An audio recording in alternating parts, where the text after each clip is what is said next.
அஸ்ஸலாமு அலைக்கும் வரஹ்மத்துல்லாஹி வபரகாத்துஹு.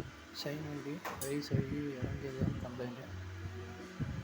இதுக்கு நம்ம என்ன பண்ணுறோன்னா, கார்பரேட்டரில் டைஃப்ராம் வரும்ல, இந்த டைஃப்ராமை கழட்டிட்டு அதில் வர பின்னு இதுக்கு வந்து பார்த்தீங்கன்னா கேஸ் க்ரூ வரும். இது வந்து நம்ம உள்ளே போட்டு